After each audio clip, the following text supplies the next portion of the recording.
মিনা মুজদালিফায় বিড়ি খাওয়িন না হাজি, নামাজ কাজা করিন না হাজি, আরাফার ময়দানে ঘুষাঘুষি করিন না হাজি, মিনা মুজদালিফায় লুকায় লুকায় পাহাড়ের চিপায় হারামের কাপড় পরা হেনে বয়ে বয়ে বিড়ি টানে। এই হাজি আর নামাজি হাজি কি এক হইব নাকি?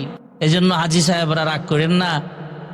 আমরা তো এক সময় আমরা যখন 16-17 সালে গেছি তখনও মাত্র 2.5 লাখ টাকা 3 লাখ টাকা হইলে হজ করণ যেত। এর আগে আমরা যখন ছোট ছিলাম 1 লাখ টাকা হইলে মানুষ বড় হজ করতে পারত। এখন তো মাশাআল্লাহ 1 লাখে উমরাও করা যায় না, আর বড় হজ করতে গেলে 5 লাখ 6 লাখ 7 লাখ ভিআইপিতে জমজম টাওয়ারে হোটেল নিলে 7 লাখ টাকা খরচ হয়ে যাব। ভিআইপি হোটেলে থাইকাও হজ করে আসে, হজ কবুল হয় না। কারণ ওই যে মুজদালিফায় মারামারি করে, মিনার বাজারে যায়, মিনার অবস্থানকালে পাহাড়ের চিপায় বয়ে বয়ে কয়েকটা মিলে গ্রুপ বান্ধে বান্ধে বিড়ি টানে। মক্কায় হাজি সাহেবরা তাহাজ্জুদ পড়ে আর উনি ঘুমায়। তাহাজ্জুদ তো পড়ার কথা, 5 ওয়াক্ত নামাজও ঠিক মতো পড়ে না। হজে গিয়াও নামাজ খাজা করে, হজে গিয়াও ক্লিন শেভ করে। কিসের হজ? এজন্য হাজির সংখ্যা বাড়ছে, কিন্তু হজ কবুল হয় কয়জনের? তবে যাদের কবুল হয় এরাও ভালো। দোয়া করি এবছর যারা হজ করেছেন প্রত্যেকের হজ যেন আল্লাহ কবুল করেন, সকলে বলে আমিন।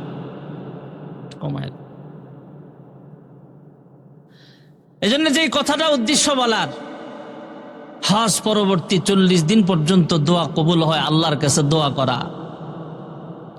হযরত ইব্রাহিম আলাইহিসসালাতু ওয়াসসালাম, হযরত ইব্রাহিম আলাইহিসসালাতু ওয়াসসালাম মা সারাকে বিয়ে করছেন। বিয়ে করার পর গত সপ্তাহ আপনাদের শুনিয়েছিলাম, বলেছিলাম আল্লাহ একটা পরীক্ষায় ফেলছেন। ওরা সফরে রওনা হলেন। মিশরে যখন চলতেছেন তখন এক মিশরের বাদশার খপ্পরে পড়ে গেছে, লোভ লালসার শিকার হয়ে গেছিল। আল্লাহ তাআলা মা সারার ইজ্জত রক্ষা করেছেন, দুজনকে আল্লাহ হেফাজত করেছেন। ওই বাদশাহ উল্টা একটা বান্দি তাকে হাদিয়া দিয়ে দিছে। সে বাদির নাম হলো হাজেরা। সুবহানাল্লাহ। হযরতে ইব্রাহিম আলাইহিস সালাম, মা সারা, বান্দি হাজেরা তিনজন যখন নিজ গন্তব্যে পৌঁছছে, নিজের দেশে পৌঁছাইছে, পৌঁছাবার পরে হযরতে সারা বলতেছেন উনিও খুব ভালো মানুষ, আল্লাহ তাআলার প্রিয় বান্দি।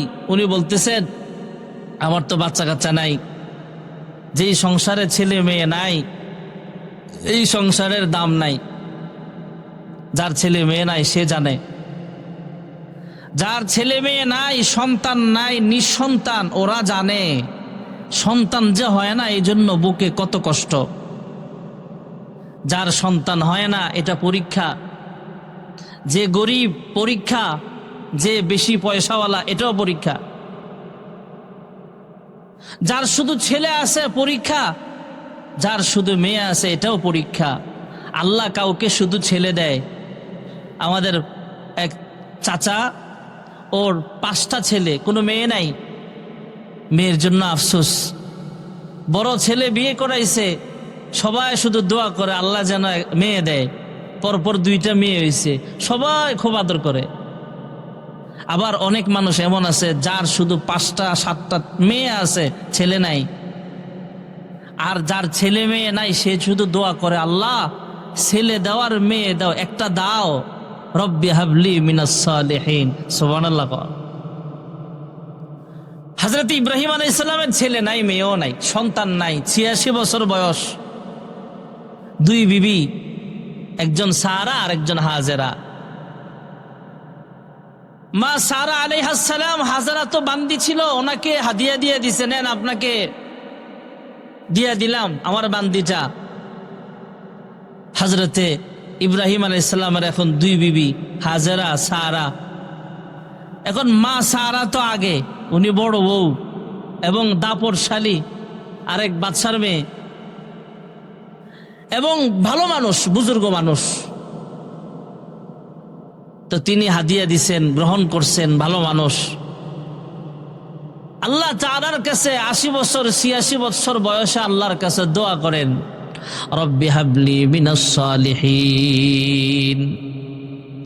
আয় আল্লাহ তুমি সন্তান দেওয়ার মালিক, আয় আল্লাহ তুমি রিজিক দেওয়ালা, তুমি আসমানের মালিক, তুমি জমিনের মালিক, তুমি সব কিছুর মালিক, তুমি একমাত্র সন্তান দেওয়ার মালিক। আমাকে আপনি নেককার সন্তান দান করেন। জোরে কোন সুবহানাল্লাহ। সন্তান দেওয়ার মালিক কে? আস্তে কয় জোরে বলেন কে?